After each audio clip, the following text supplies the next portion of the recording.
Good morning. I'm Betsy Francis-Connolly, and it is my distinct pleasure to be the Dean of the School of Interdisciplinary Health and Science here at the University of St. Joseph, and to give all of you a very warm welcome. It's so exciting to be here for the DCF Racial Justice Summit and to be collaborating with DCF. It looks from the program that it's going to be a wonderful day of thoughtful and engaging talks, panel presentations, and a wonderful and important keynote talk later this morning. It's my pleasure this morning to introduce to you the University of St. Joseph's president, Dr. Rhona.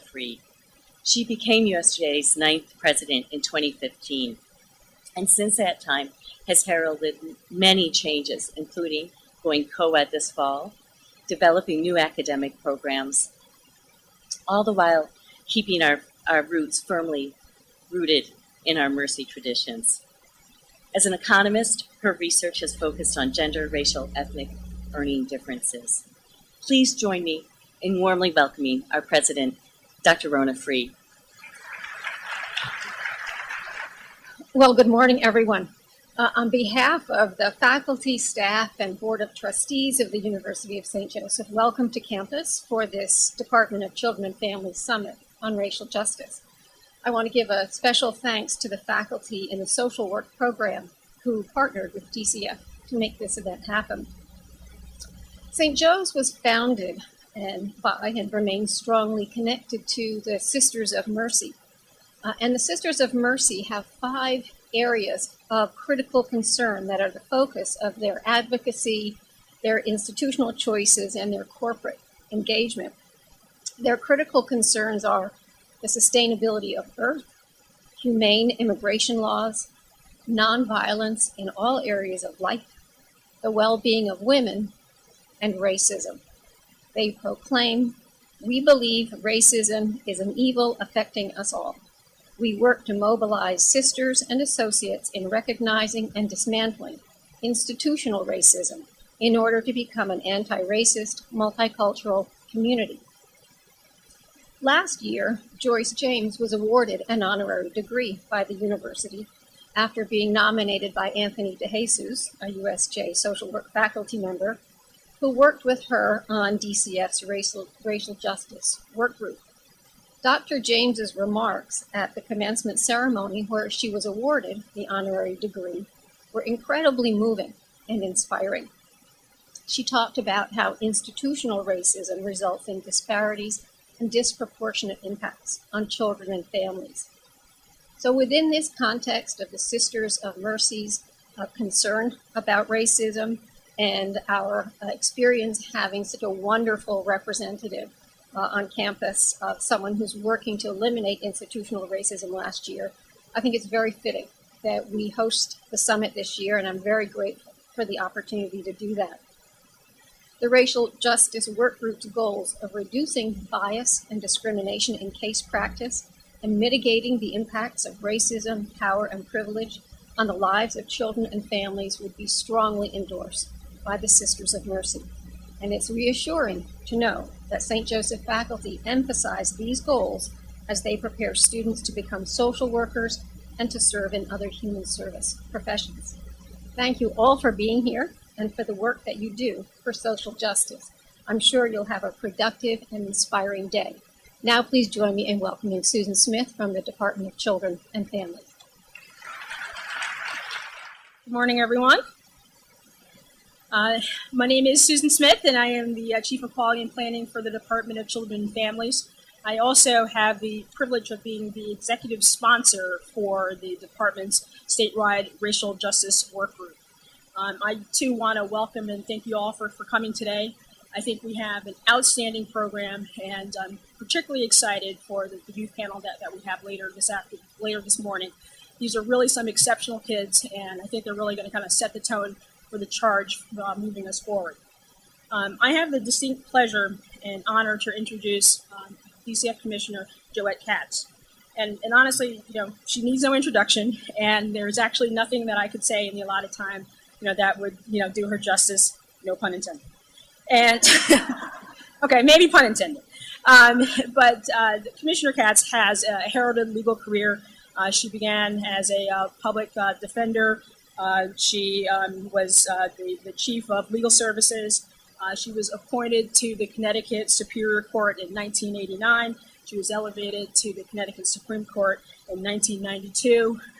But obviously, her most illustrious and potentially infamous next career was with us at the Department of Children and Families starting in 2011.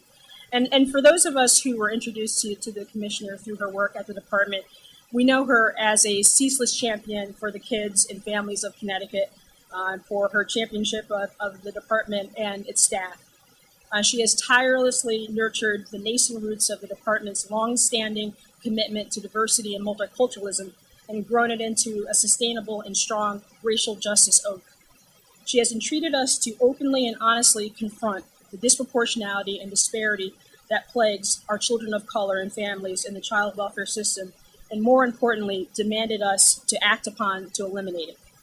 Under her leadership and through partnership with the legislature, Connecticut's DCF is the first in the nation to promulgate child welfare racial justice legislation.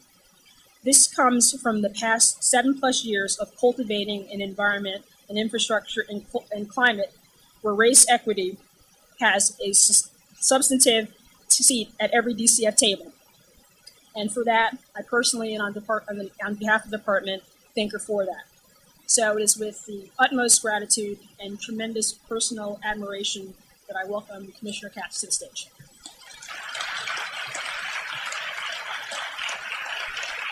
Let me begin with gratitude because, first of all, I'm grateful for St. Joe's for hosting us and welcoming us and really being a partner in this. And I'm thankful for so many of you in this room today. At the end of the day, you'll hear my closing remarks. It'll be like the Academy Awards. I'll thank everybody, and I'll probably leave somebody out, and then it'll be followed by an apology in my commissioner's memo that so many of you are laden with.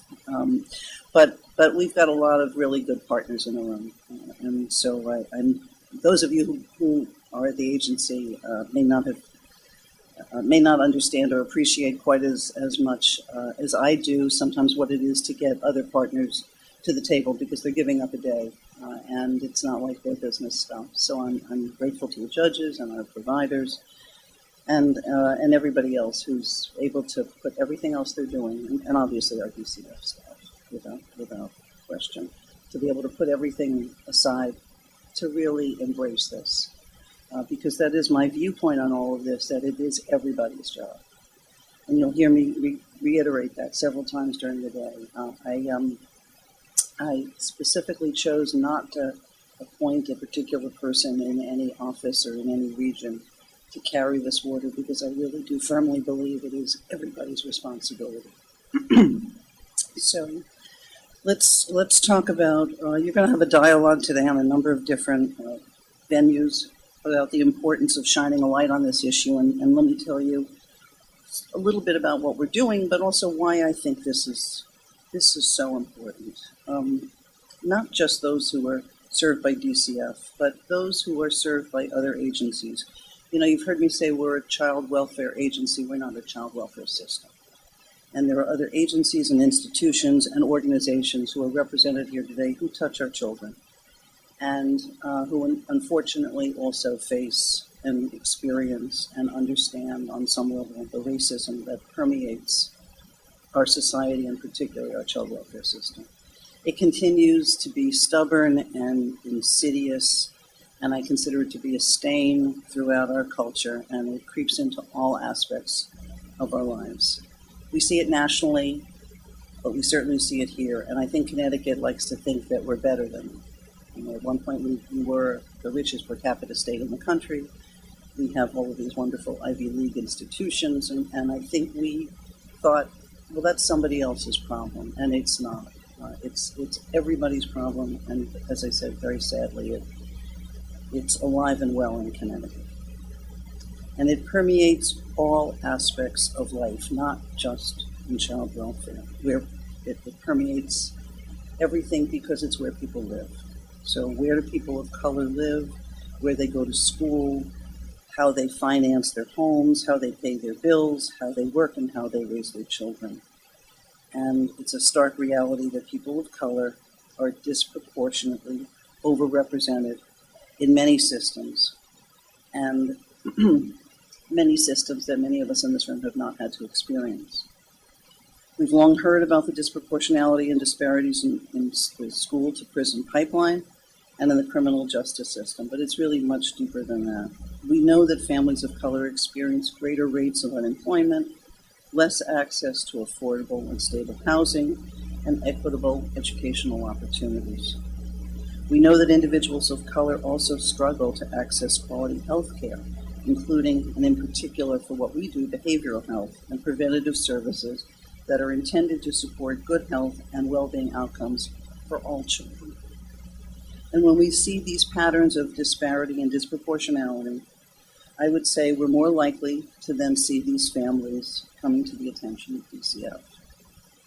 Disproportionality and disparities are very apparent in child welfare, and I hope that by the close of today's summit, you will be equally as convinced that it is indeed a social justice crisis. So we're here to shine a light on that. And these are hard conversations, and we've been having them at the department for a number of years now, and they are hard. But when you have a crisis, I don't believe in burying one's head in the sand, and so we talk. And we have to be committed to being part of an active response towards achieving racial justice for Connecticut's families, because it's a good place to start if we're going to improve the outcomes for vulnerable families who are at the greatest risk of becoming unemployed, homeless, criminal justice involved, etc. For the last 5 years, the department has elevated its attention on racial justice because of what we've seen through our data, and we're going to be sharing that with you today. Those of you who know Susan know her passion about this, but those of you who know her also know her intellect and the drive and her ability to really master this and show us and shine a light on us on this problem every day. In addition to the data, the primary drivers have been the voices of our families. And I know some of you are in this room, the youth, and you're going to hear from them later today, and they are wonderful. That is the highlight of this job for me, frankly, is I have dinner with kids from the YAB every few months. And they challenge me. They challenge me, and I am blessed by them. And you're going to hear from them today. And then you're also going to hear from some of our staff. And they really will bring it to you, frankly. But I think all of these stories, and particularly the youth panel, to me is more powerful when you hear from them than any statistic that I could offer you. It's a national phenomenon that Connecticut has to deal with, and if we're going to really, truly engage families where they live, where they are, then we have to figure out to do this better.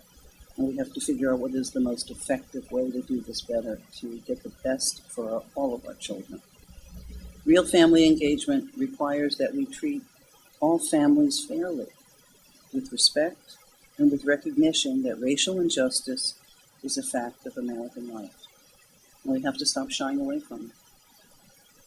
We need to fight both the actions that are consciously racist, as well as those that are not intentional, but still have racist effects, and in fact can be even more devastating. In Connecticut, less than 40% of children are Latinos, African American, or race other than Caucasian, but children of color make up almost 2/3 of maltreatment reports, substantiations of abuse and neglect, children in care, and children in institutional care. This is a dramatic overrepresentation, and it stems from structural racial injustice. And while racial injustice and racism may not be intentional in child welfare, it starts with who gets reported and then how those families are treated. Harmful effects on children and families of color are egregious. And we are on a journey, and regardless of who the commissioner is, and who the providers are, and who leadership are, this is a journey that has begun, and I have every confidence that we will stay true to it, because it is so crucial. And the work that we've done, this is not a fly-by-night, this is just not some new initiative. This is something that we have been consciously focusing on for 5 years. And I really do have every confidence that we will continue on this path until we make, do I think I'm going to eliminate it or we're going to eliminate it? I'm not that naive. But we've got to do better, and I have firm confidence that we are going to stay on that path until we can see measurable change. We have to really focus on our beliefs, on our values, and our policies because it's everywhere. And we have to focus on everything that we do to make sure that there's not only is there not a design to negatively influence issues of race, but that we are aware of the unintended consequences of what we do. Many of you have heard me say that the path to hell is paved with good intentions. So we have to look at even our good intentions, and are they good enough? So let me share briefly with you some of the work that we've done. Investigations, entries into care, entries into institutional settings, and in achieving permanency. We've established statewide work groups to identify and measure unfair treatment and to monitor implementation of changes meant to address it. We've tasked every region, every office in every region to address racial injustice in their own communities. The regional and area offices have responded. They have really responded with a rich array of activities that you will see evidence of this morning. There are frequent and ongoing conversations among staff, and those conversations have resulted in shared data and created greater awareness about the need for racial fairness. Trainings and workshops have provided a heightened sense of urgency about this pervasive problem. Experts in racial justice are consulting with office staff in applying a racial justice lens to their work in order to transform values, ideas, and data analysis into actions directly affecting families. Discussions of racial justice are incorporated in the regular supervision of social work staff and the trainings on how to talk with families in ways that are sensitive and respectful of cultural diversity are taking place. Office leadership is working with staff to flush out case-related issues in which implicit bias, structural racism, or systemic barriers exist. This is everyone's job. And I've resisted, as I said earlier, identifying any one individual person or position to lead this work, because I firmly do believe it belongs to all of us. I want to see it infused everywhere in the department, because I believe only then will we see change. But again, we do not do this work alone. We're also fighting racism in the way services are provided by our private contractors, and many of you are in this room. As a result, there have been tangible improvements in providing service to people of color, including greater access to bilingual clinicians for families who do not speak English. Efforts to recruit new foster and adoptive parents from the Hispanic community are underway, as well as work with faith-based organizations to find families of color for children who would benefit from foster and adoptive families. Because racism exists across our society, we obviously cannot attack it only from within. So many efforts have been made to collaborate with all of you who are here today, and I thank you again. We are engaging city and town government leaders across the state, and thank you, Senator McCrory, for joining us. Where are you? I saw you up there. You are. Thank you so much. Thank you for being here. Our juvenile court judges, if I could ask you to please raise your hands, those of you who are here. Thank you so much. Thank you so much for being here today. Attorneys who represent children, anybody here? That's a lost opportunity if not, but we'll reach out. School officials, community advocates for children in a discussion, all of you here must partake in the discussion of how to address racial injustice. And you're here, and I hope that you'll be able to take a lot of what you hear today and apply it to your work and think about things differently when you go back to your courtrooms, when you go back to the legislature, when you go back to your community-based services, and really think about not just what you've heard today, but think about what you do and how you do it and how you can help us on this journey. Staff and service providers have engaged youth themselves, and again, as I said, you're going to hear from some of them. It's really a very important discussion, and it's a really hard discussion. And I had one such discussion with the youth a couple of months ago, and it was very eye-opening because, frankly, it wasn't just about race. It became about issues of sexuality, religion, the experiences that we are not always sensitive to, that we put our kids through, frankly, and again, all under the guise of being helpful. So I think, if nothing else, you can understand both the passion that we feel at the agency and that we are facing up to this challenge. And I can humbly say that a lot of work remains, there's no doubt about it. It remains in society, and it certainly remains in Connecticut, and it most definitely remains in the child welfare system. But, this is a marathon, this is not a sprint, as you've heard that euphemism applied to so many other things. True racial equality is a long one. It took us a long time to get here, and it's going to take us a long time to get out of it. But I think that it's one that, if we really are going to erase disparities and break barriers, we're going to do it together. And I'd like to say to some of you, I realize it starts today. For those of us who have been at this a little bit longer, we're with you. We are with you. So thank you all for being part of this journey. And before I conclude, I want to just thank a few other partners. The Jim Casey Initiative, Ann Jefferson, and our partners at OPP for helping sponsor today's summit, because again, the state's broke. And in case you haven't heard me say, Senator McCrory, we've lost $150 million since I became commissioner. And you thought you had trouble. Thank you again to St. Joseph's so much. Dr. Rainey Wayne, Dr. Tony DeJesus, and so many of our partners. And again, you're going to hear me thank staff at the end of the day.